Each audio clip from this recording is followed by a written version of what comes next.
Yo nunca imaginé que la persona que más me trajo al mundo terminaría siendo la misma que me iba a arrancar de raíz la vida que construí. Recuerdo perfectamente el día en que crucé la frontera.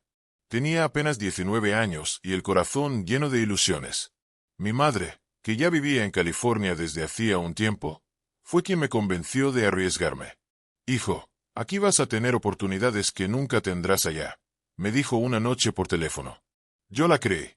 Dejé atrás a mi padre, a mis hermanos pequeños, a mis amigos de infancia, y con un poco de dinero prestado emprendí el viaje.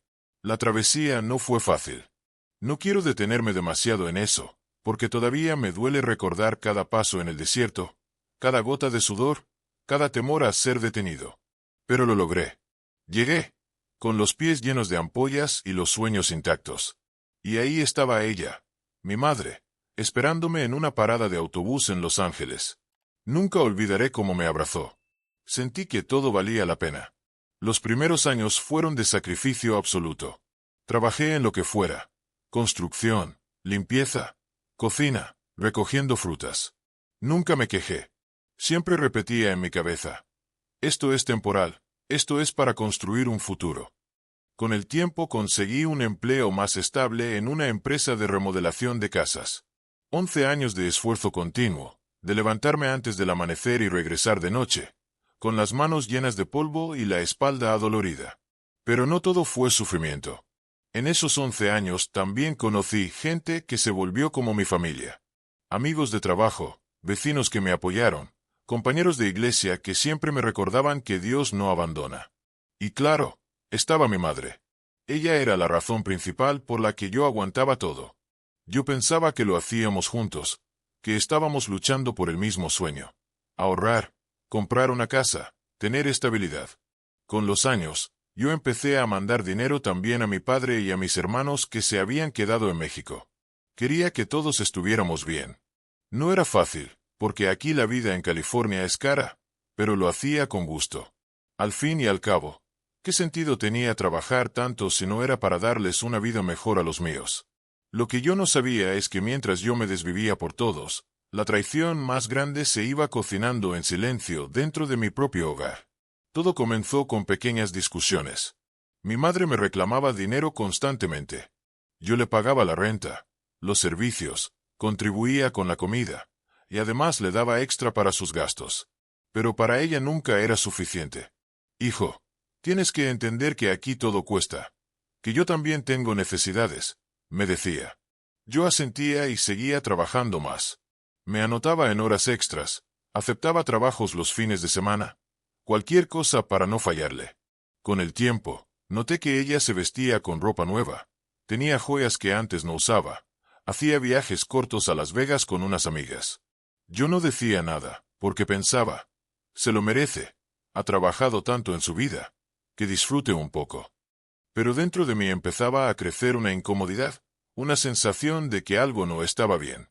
La gota que derramó el vaso fue una noche en la que llegué agotado y la encontré discutiendo por teléfono. Estaba en la sala, gritando, diciendo cosas como: «Ese dinero es mío, no de él». Cuando me vio, se quedó callada de golpe. Le pregunté con quién hablaba, y me respondió evasiva: «Con una amiga, nada importante». Pero yo sabía que me mentía. Pasaron los meses, y la tensión aumentó. A veces me trataba con frialdad, otras veces con reproches injustos. Hasta que un día, sin rodeos, me dijo: «Ya es hora de que empieces a pagarme más. Tú ganas bien, y yo no voy a estar manteniéndote». Me quedé helado. ¿Manteniéndome? Yo era quien pagaba prácticamente todo. Traté de explicarle, pero se cerró en su postura. Ahí fue cuando por primera vez pensé en mudarme. Pero no lo hice. Era mi madre. ¿Cómo iba a dejarla sola después de todo lo que habíamos pasado? Nunca olvidaré el día en que todo explotó. Era un martes cualquiera. Yo estaba en el trabajo, en medio de una remodelación, cuando de pronto llegaron 2 camionetas. Eran oficiales de inmigración. Sentí que el corazón me caía al suelo. Preguntaron por mí. Me mostraron un papel con mi nombre, y no hubo nada que pudiera hacer. Mis compañeros me miraban con lástima. Algunos lloraban, otros intentaban defenderme, pero era inútil. Me esposaron frente a todos. Yo no entendía cómo habían dado conmigo. Siempre había sido cuidadoso. Nunca me metí en problemas, nunca conduje sin licencia, nunca tuve multas. Era invisible para las autoridades. ¿Cómo me habían encontrado? La respuesta llegó más rápido de lo que hubiera querido. Cuando me estaban interrogando, uno de los oficiales, quizás por compasión, me dijo en voz baja: «Alguien muy cercano a ti nos dio tu información». Sentí un puñal atravesándome el pecho. Alguien cercano. Pasé los siguientes días en detención, dándole vueltas a esa frase. ¿Quién podía haber hecho algo así? ¿Un vecino envidioso? ¿Un compañero resentido? No podía imaginarlo. Hasta que finalmente, cuando logré hacer una llamada, marqué a mi madre. «Mamá», le dije con la voz quebrada. Me detuvieron. «¿Sabes algo de esto?» Hubo un silencio al otro lado. Largo, incómodo, cortante. Y entonces respondió con una frialdad que todavía me persigue en las noches. Yo fui quien llamó. El mundo se me vino abajo. No entendía nada.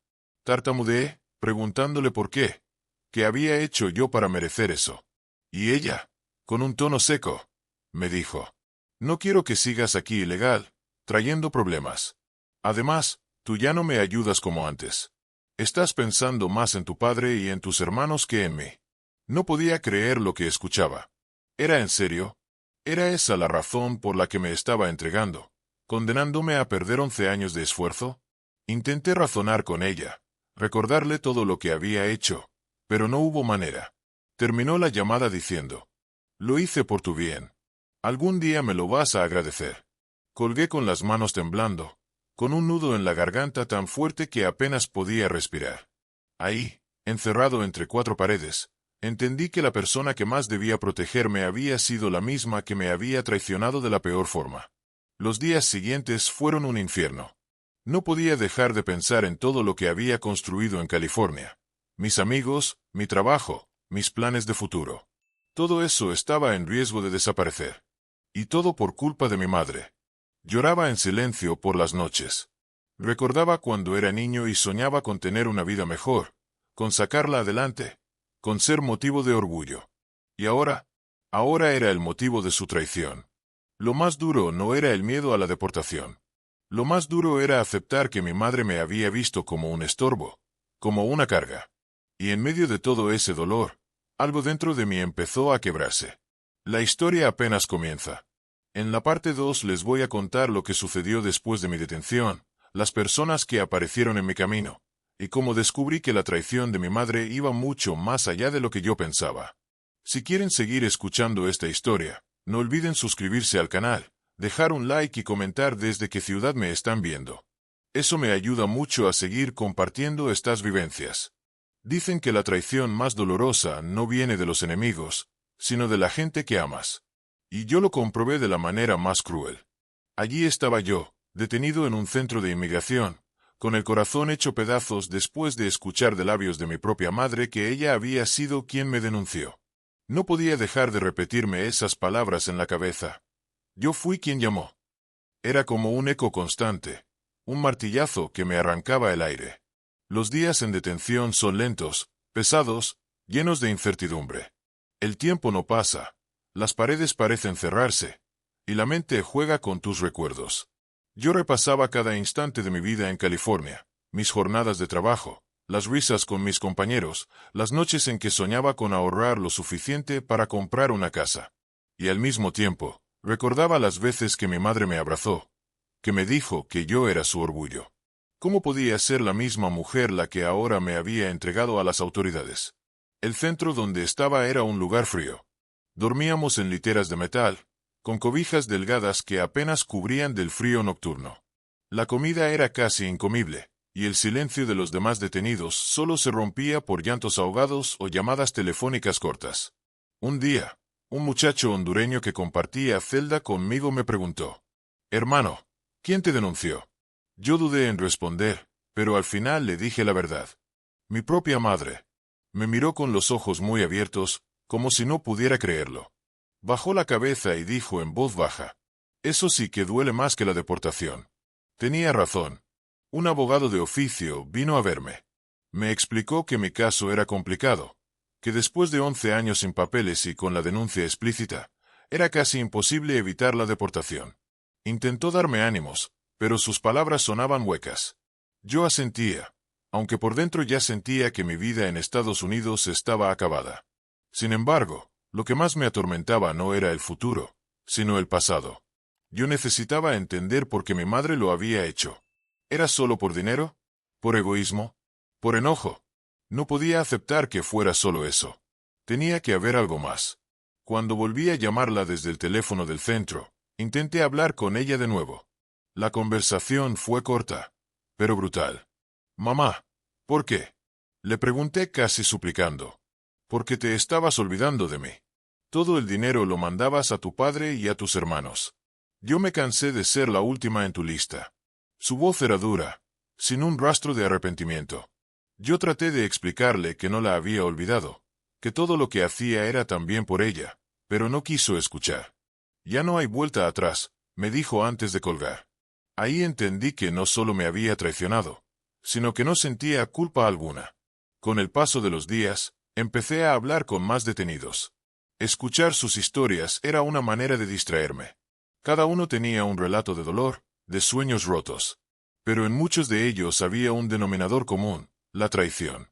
Un hermano que los delató por celos, un socio que los entregó por dinero, una expareja que los denunció en un arranque de venganza. Yo no era el único, pero eso no hacía que doliera menos. Uno de los que más me marcó fue don Javier, un hombre salvadoreño de casi 60 años. Él me dijo una noche: «Mira, muchacho, uno cree que la familia siempre va a estar ahí. Pero cuando hay dinero de por medio, cuando hay resentimientos escondidos, hasta una madre puede volverse enemiga». Yo me quedé en silencio, con lágrimas en los ojos, porque sus palabras eran mi realidad. El proceso avanzaba rápido. En menos de 2 semanas ya tenía fecha de audiencia. Me iban a presentar ante un juez de inmigración, y ahí se decidiría si me deportaban o no. Yo sabía que las probabilidades estaban en mi contra, pero aún así tenía una pequeña esperanza, como una chispa que se negaba a apagarse. La noche antes de la audiencia recé como nunca antes en mi vida. Le pedí a Dios fuerza para soportar lo que viniera, y sobre todo, que me ayudara a entender. No pedí quedarme en Estados Unidos, ni que todo se resolviera mágicamente. Solo pedí comprensión. El día de la audiencia fue uno de los más difíciles de mi vida.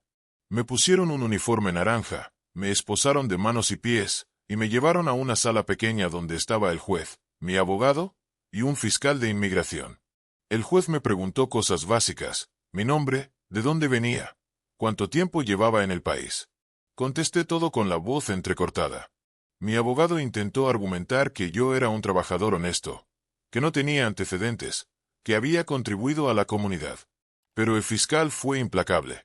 Presentó pruebas, incluso una declaración escrita con mi dirección exacta, entregada de manera anónima. Y ahí supe que no había salida. El juez dictó la orden de deportación. Sentí como si el suelo desapareciera bajo mis pies. 11 años de esfuerzo, de sacrificios, borrados en un instante. Después de la audiencia, me trasladaron a un pabellón donde esperaba la deportación. Allí fue donde empecé a pensar en todo lo que había dejado pendiente. Mis amigos, mi trabajo, mis planes de estudiar algo en la noche para superarme. Todo quedó en el aire. Pero lo que más me dolía era no haberme despedido de la gente que realmente me quería. Mis compañeros de trabajo, que eran como mis hermanos, ni siquiera sabían la verdad completa. Yo me preguntaba si ellos creerían que yo había hecho algo malo, o si imaginarían la verdad, que había sido traicionado por mi propia madre. Y entonces, en medio de todo ese dolor, sucedió algo inesperado. Una mujer apareció en la lista de visitas. Era doña Carmen, una vecina que vivía cerca de la casa de mi madre. Cuando la vi entrar, no pude contener las lágrimas. Ella me tomó las manos a través del vidrio y me dijo: «Hijo, no estás solo. Yo sé todo lo que pasó». Me quedé mudo. Ella continuó: «Tu madre». Ella habló de más con unas amigas. Presumía que había sido ella quien llamó a inmigración. Decía que así iba a quedarse con todo lo de la casa, que tú nunca te ibas a ir por tu cuenta. Sentí un nudo en el estómago. No era solo que me había denunciado, era que lo había hecho con orgullo, con frialdad, incluso presumiéndolo. Y lo peor, su motivación era quedarse con lo poco que yo había construido. Doña Carmen me miró a los ojos y dijo: «Tienes que ser fuerte. No dejes que esto te destruya». Sus palabras me dieron un poco de paz, porque ahí entendí que la traición de mi madre no tenía que definir quién era yo. Esa noche no pude dormir. Pensaba en todo lo que doña Carmen me había dicho. Recordaba cada sacrificio, cada hora extra, cada dólar que había puesto en esa casa. Y ahora todo eso se lo iba a quedar ella. Pero también algo cambió en mí. Por primera vez desde que me detuvieron, sentí una especie de calma extraña, como si hubiera aceptado que no podía cambiar lo que había pasado. Lo único que podía decidir era cómo iba a reaccionar. Los días siguientes fueron una mezcla de tristeza y preparación. Sabía que pronto me deportarían, pero al mismo tiempo empecé a hacer planes en mi cabeza. ¿Qué haría en México después de 11 años? ¿Dónde empezaría? ¿A quién acudiría? No era fácil, pero al menos ahora tenía un propósito: no permitir que la traición me destruyera. La mañana en que me llevaron al aeropuerto, esposado junto con otros, no sentí rabia. Sentí un vacío profundo, sí, pero también una especie de resolución silenciosa. Ya no iba a llorar más por lo que mi madre me había hecho. En cambio, iba a enfocarme en lo que venía. Y así, con el corazón en pedazos pero la mirada firme, crucé de nuevo la frontera, esta vez no para perseguir un sueño, sino para reconstruir mi vida desde las ruinas. Pero lo que nunca imaginé es que al regresar a México iba a descubrir secretos aún más oscuros sobre mi madre, verdades que me harían entender que su traición había empezado mucho antes de que me denunciara. Y eso, amigos, se los voy a contar ahora. Si esta historia les ha conmovido, los invito a suscribirse al canal, darle like y dejar en los comentarios desde qué ciudad nos acompañan. Eso me ayuda muchísimo a seguir compartiendo estas vivencias.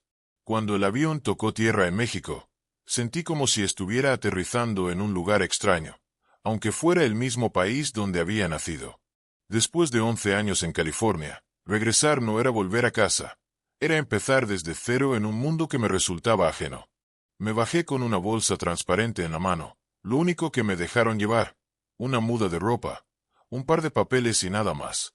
11 años reducidos a un puñado de objetos sin valor. Afuera, los que venían deportados como yo eran recibidos por familiares. Yo no. Yo estaba solo. Mientras caminaba por el aeropuerto, con la mirada perdida, no dejaba de repetirme: mi madre me entregó, mi propia madre.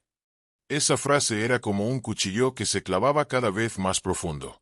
Decidí ir directamente a la casa de mi padre. Él nunca emigró, se quedó en México cuidando de mis hermanos menores. Cuando me vio aparecer en la puerta, se quedó paralizado. Luego corrió hacia mí y me abrazó con tanta fuerza que casi no podía respirar. «Hijo, pensé que nunca volvería a verte así», me dijo entre lágrimas. Yo lloré con él. No eran lágrimas de alegría, sino de un dolor compartido. Esa noche, mientras cenábamos con mis hermanos, tuve que contarles lo que había pasado. Traté de suavizarlo, pero al final lo dije sin rodeos. Fue mi madre. Ella me denunció. Mis hermanos bajaron la cabeza, incrédulos. Mi padre cerró los ojos, respiró hondo y murmuró: «No me sorprende». Me quedé helado. ¿Cómo que no le sorprendía? Fue entonces cuando mi padre comenzó a hablarme de cosas que yo nunca había sabido.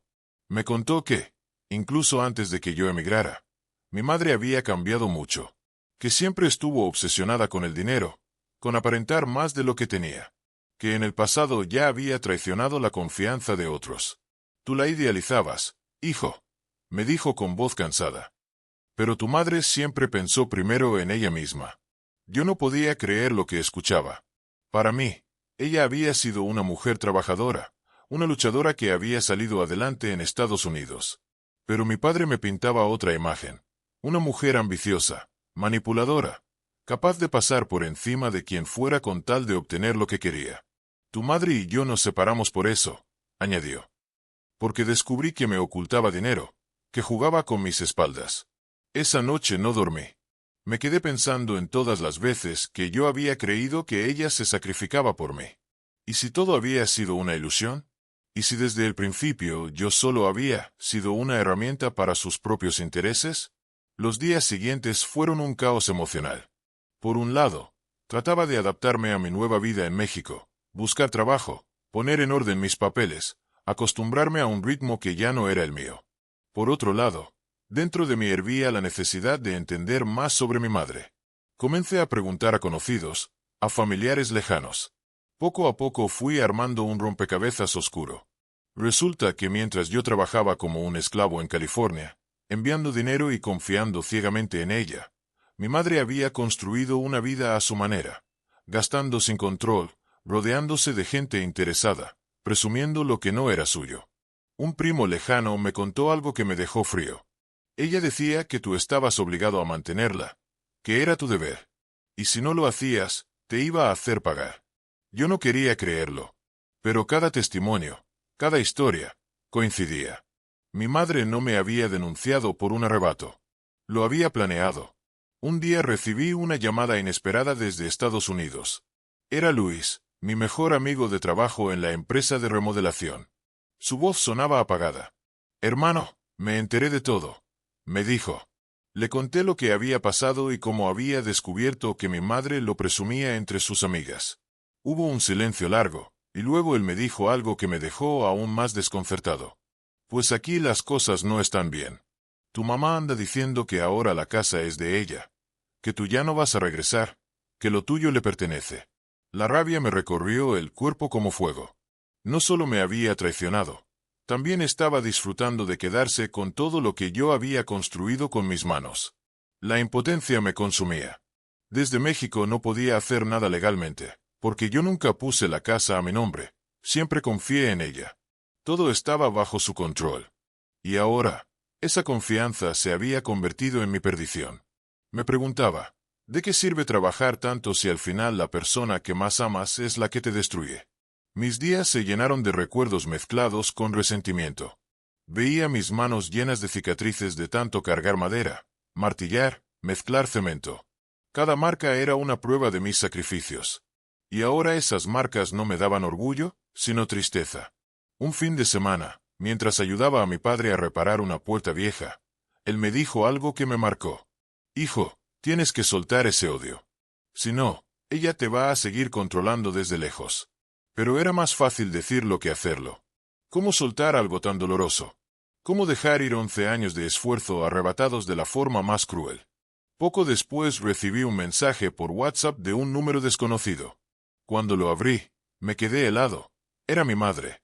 «Espero que entiendas que lo hice por tu bien. Aquí tienes amigos falsos, la vida es peligrosa. En México estarás mejor con tu padre». Leí esas palabras una y otra vez, como si fueran veneno. Ella realmente creía, o quería hacerme creer, que me estaba haciendo un favor. No le respondí. ¿Qué podía decir? ¿Que había destruido mi vida? ¿Que me había arrancado los sueños de las manos? No había palabras suficientes. Con el paso de los meses, poco a poco empecé a trabajar en México.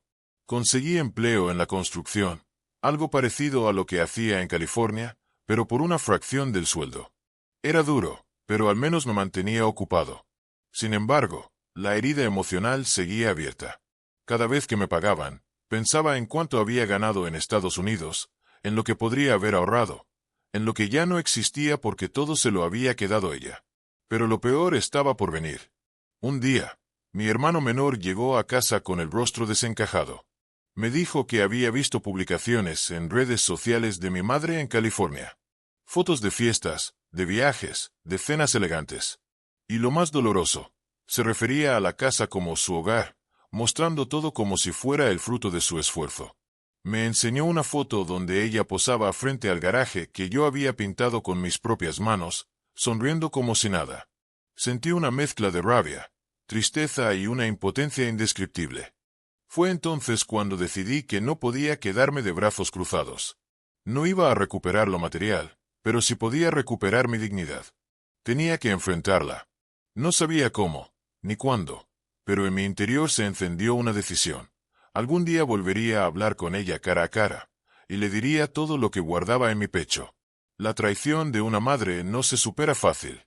Pero con el tiempo, entendí que mi historia no era solo mía. Que había miles de personas como yo, que habían sido traicionadas por quienes más amaban. Y que contarla era también una forma de sanar. Lo que yo no sabía es que esa confrontación que tanto deseaba llegaría más rápido de lo que pensaba. Porque el destino me pondría de nuevo frente a frente con mi madre. Y lo que sucedió entonces fue todavía más doloroso. Ahora, les voy a contar el reencuentro con mi madre, la conversación que cambió para siempre la forma en que la veía, y la decisión más difícil que tuve que tomar en mi vida. Si quieren seguir acompañándome en esta historia, no olviden suscribirse al canal, darle like y comentar desde qué ciudad me están viendo. Eso me ayuda muchísimo para seguir compartiendo estas vivencias. La vida en México me estaba obligando a acostumbrarme a una rutina que no elegí. Trabajaba en obras de construcción, ganando apenas lo suficiente para mantenerme. Aunque estaba con mi padre y mis hermanos, la sensación de vacío no me dejaba en paz. Cada día despertaba con la misma pregunta en la cabeza. ¿Por qué mi madre me hizo esto? El rencor me consumía. No podía sacarme de la mente la imagen de ella posando sonriente en la casa que yo había levantado con mis sacrificios.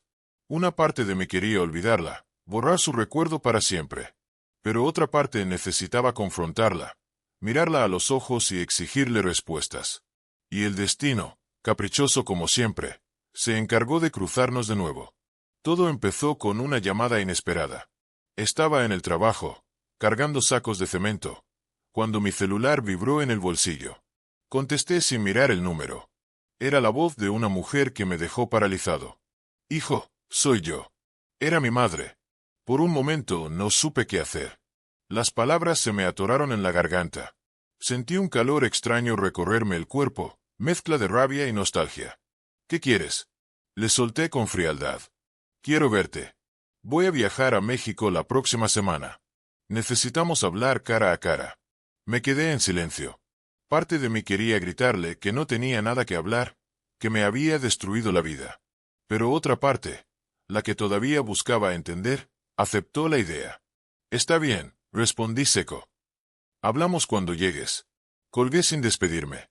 Los días hasta su llegada fueron una tortura.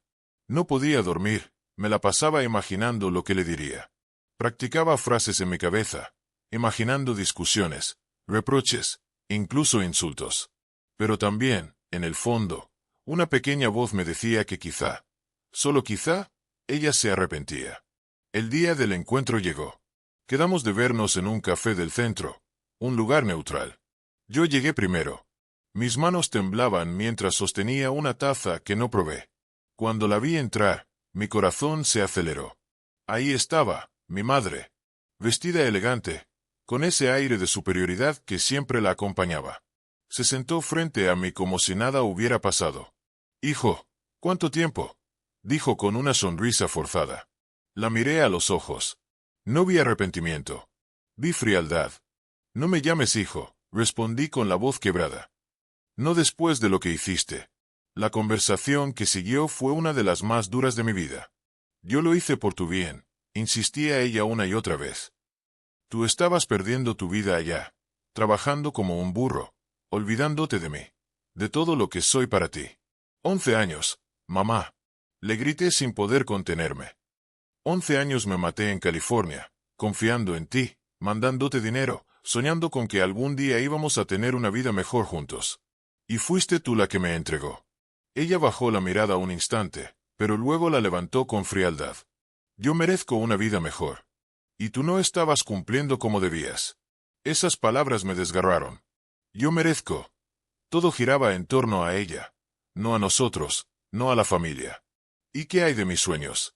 ¿De lo que sacrifiqué?», le pregunté con lágrimas en los ojos. «Tus sueños nunca fueron más importantes que los míos», me respondió sin titubear. Sentí que el aire me faltaba. En ese momento entendí que la mujer que tenía enfrente no era la madre que yo había idealizado. Era alguien distinto, alguien que había puesto su egoísmo por encima de todo. «Te quedaste con la casa, con mis cosas, con mi esfuerzo», le dije casi susurrando. Ella sonrió apenas, como si no le pesara en lo más mínimo. «Yo lo cuidé, así que me pertenece». Me puse de pie, con el corazón destrozado. «No vuelvas a buscarme», le dije con firmeza. «Desde el día que me denunciaste, dejaste de ser mi madre». Y me fui, sin mirar atrás. Esa noche no pude contener el llanto. Había esperado que, al menos, ella mostrara un poco de arrepentimiento. Pero no. Se reafirmó en su decisión. Para ella, yo nunca fui un hijo, fui un medio. Y ese descubrimiento, aunque doloroso, me liberó. Porque entendí que ya no tenía nada que esperar de ella. Los meses siguientes fueron de reconstrucción personal. Poco a poco, empecé a soltar la rabia. No porque perdonara, sino porque entendí que cargar con ese odio solo me encadenaba a ella. Yo quería ser libre. Me enfoqué en trabajar, en ayudar a mi padre, en estar presente para mis hermanos. Descubrí que todavía podía ser útil, que todavía podía levantar algo nuevo con mis manos, aunque fuera desde cero. Un día, mientras charlaba con un amigo de la infancia, él me dijo algo que me hizo reflexionar. Tal vez tu misión no era quedarte en Estados Unidos. Tal vez tu misión es estar aquí, reconstruir desde donde empezaste. Esas palabras me dieron un poco de paz. Pero la historia no terminó ahí. A pesar de todo, el lazo de sangre con mi madre seguía ahí, aunque yo quisiera negarlo. Y lo que pasó después puso a prueba todo lo que había aprendido. Un año después de mi deportación, recibí otra llamada. Esta vez no era ella. Era una de mis tías desde California. Su voz sonaba preocupada. Sobrino, tu mamá está enferma. Muy enferma. Me quedé en silencio. No supe qué sentir. Parte de mí quería decir, no me importa. Pero otra parte, la que todavía recordaba abrazos de infancia, sintió un vacío extraño. «Quiere verte», añadió mi tía. Colgué sin responder. Esa noche no dormí. ¿Debería verla otra vez? ¿O dejar que el tiempo cerrara el capítulo para siempre? La decisión que tomé fue una de las más difíciles de mi vida. Y eso, amigos, se los voy a contar en la parte 5, el capítulo final de esta historia. Como enfrenté el último tramo de mi relación con mi madre, las palabras que nunca pensé decirle y la reflexión que me dejó marcada para siempre. Si esta historia les está llegando al corazón, los invito a suscribirse al canal, darle like y dejar en los comentarios desde qué ciudad me acompañan. Eso me ayuda muchísimo para seguir compartiendo estas vivencias. Cuando mi tía me llamó para decirme que mi madre estaba enferma, el mundo se detuvo. No supe qué pensar. ¿Qué se supone que debía sentir? ¿Compasión? ¿Alegría por la justicia del destino? ¿O simplemente indiferencia? Lo cierto es que yo no podía fingir que aquella mujer ya no significaba nada para mí. Sí, me había traicionado de la manera más cruel. Sí, me había quitado 11 años de mi vida. Sí, me había arrebatado la casa, los ahorros, los sueños. Pero también era mi madre. Y ese lazo, por más que yo quisiera, no podía borrarse tan fácilmente. Pasé varias noches sin dormir, dándole vueltas a la decisión. Si iba a verla, ¿qué ganaba yo? Tal vez escuchar una disculpa tardía. Tal vez nada. Si no iba, ¿acaso no me perseguiría el remordimiento para siempre? Finalmente, después de días de angustia, decidí que iría. No por ella, sino por mí. Porque necesitaba cerrar el ciclo con mis propias palabras. El reencuentro ocurrió en un hospital en Los Ángeles. Conseguí un permiso especial para viajar, gracias a la ayuda de unos abogados de una organización que apoya a deportados. Nunca olvidaré el olor a desinfectante del pasillo, ni el sonido de los monitores cardíacos marcando el ritmo de la vida que lentamente se escapaba. Cuando entré en la habitación, ella estaba acostada, más delgada de lo que jamás la había visto. Sus ojos se abrieron lentamente. Al reconocerme, una lágrima rodó por su mejilla. «Hijo», susurró con voz débil. Me quedé parado a los pies de la cama, sin saber qué hacer. Una parte de mí quería correr a abrazarla, otra quería gritarle en la cara todo el dolor que me causó. Finalmente me acerqué y me senté junto a ella. «Vine porque necesito hablar contigo», le dije con frialdad. Ella asintió. El silencio fue largo, pesado. Hasta que finalmente, con un hilo de voz, ella murmuró: «Sé que me odias, y lo entiendo». No respondí. Solo la miraba, esperando que dijera más. «Yo pensé en mí, siempre en mí», continuó. «Tenía miedo de quedarme sola, de que te olvidaras de mí. Por eso hice lo que hice». Me quedé helado. Era la primera vez que escuchaba un atisbo de arrepentimiento. Pero sus palabras eran como cuchillos. Ella lo hizo por miedo, no por amor. «¿Sabes lo que perdiste, mamá?», le pregunté con la voz quebrada. Perdiste un hijo que se partió la espalda 11 años por ti. Perdiste mi confianza, mi cariño, mi respeto. Ella cerró los ojos y lloró en silencio. Yo también lloraba, pero mis lágrimas eran distintas. Eran de desahogo, de liberar todo lo que llevaba guardado. Hablamos durante horas. Yo le conté cómo fue mi detención, el dolor que sentí al escuchar de su propia boca que ella me había denunciado. Le conté cómo tuve que volver a México con las manos vacías, cómo vi mis sueños desmoronarse. Ella escuchaba sin interrumpir. Por momentos quería justificarse, pero no tenía fuerzas. Al final, lo único que repetía era: «Perdóname, hijo, perdóname». Yo la miré y le dije algo que ni yo mismo esperaba. «No puedo perdonarte del todo. No todavía. Pero tampoco quiero odiarte más. Ese odio me está matando». Sus ojos se iluminaron con un destello de alivio. Los días siguientes la visité varias veces. No hablamos mucho más de la traición. Hablamos de cosas pequeñas, de cuando yo era niño, de mis hermanos, de recuerdos que parecían lejanos. Y en esas charlas entendí algo: que mi madre, con todos sus errores y egoísmos, también era una mujer rota, llena de miedos. No justifico lo que me hizo. Nunca lo justificaré. Pero logré verla como un ser humano frágil, no como el monstruo que yo había construido en mi mente. El final llegó una mañana tranquila. Me llamaron del hospital para avisarme que había partido mientras dormía. Me quedé en silencio, con el celular en la mano. No lloré. No grité.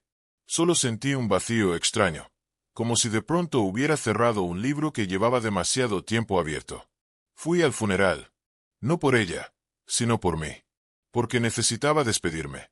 Cuando el ataúd fue bajado a la tierra, puse mi mano sobre la madera y le susurré: «Nunca podré olvidar lo que hiciste.